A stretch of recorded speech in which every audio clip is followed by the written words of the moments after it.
Hello, everybody. Bruce here with a few more thoughts from Tumor Town. Uh, in college, I got to have an opportunity to do something that was kind of crazy, but it gave me an opportunity to do something that I really hadn't gotten to do before.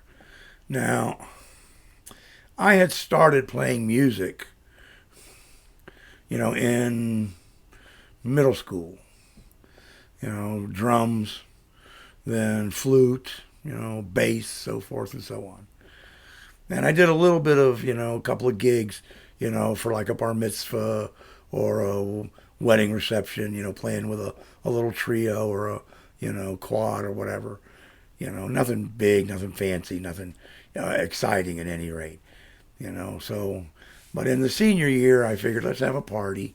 So I organized what we called the Wingnut Awards. Never been done again, I'm sure.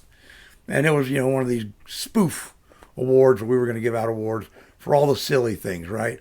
Worst stage entrance, best fall on stage, best upline, whatever. So, and as part of that, we were going to intersperse around it like you would, with any kind of award show, little musical numbers and little comedy bits and so forth and so on. So I organized all this, and of course, I was in a lot of the comedy bits and the other stuff. And I put together a band, a rock and roll band, that would do the musical performing. And of course, they were going to play a Moody Blues song, and they were going to play a Jethro Tull song. So I got to do my thing as a flautist in the Moody Blues song, because that was all I could really do in that one. But in the Jethro Tull song, I got to be Ian Anderson. I got to do my full bore, go for broke, Ian Anderson impersonation in front of a couple hundred people with a live band and go for the gusto.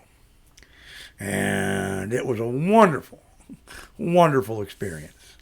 And I never did it again, in front of a live audience, never got to perform like that again. But I can understand how people get addicted to it.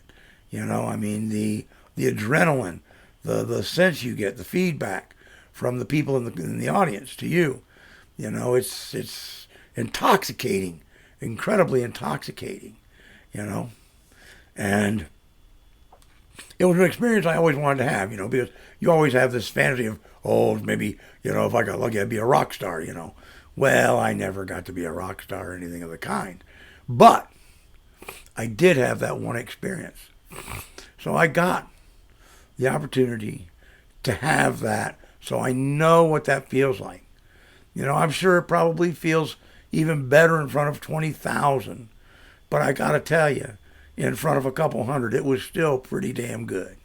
It was a feeling I really enjoyed, and I got everything out of that night I wanted to get.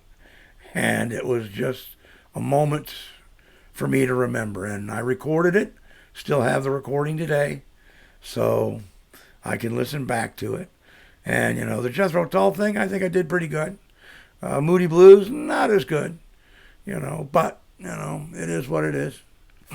So, but that was just, another one of those things that I just came out of my head and said, I'm going to do this because it's something I want to do, and I think other people will get value and fun out of it, and I'll get something out of it too. And I just steamed ahead and did it. And nobody stopped me, and everything fell in line, and I did it. So, kind of the pattern for me at that point in my life. I was just moving and grooving and doing things, and that's the way it worked. So the next thing we did in music would be recording, but that was a couple years later. All right. Peace. Hang 10. See you on the next one.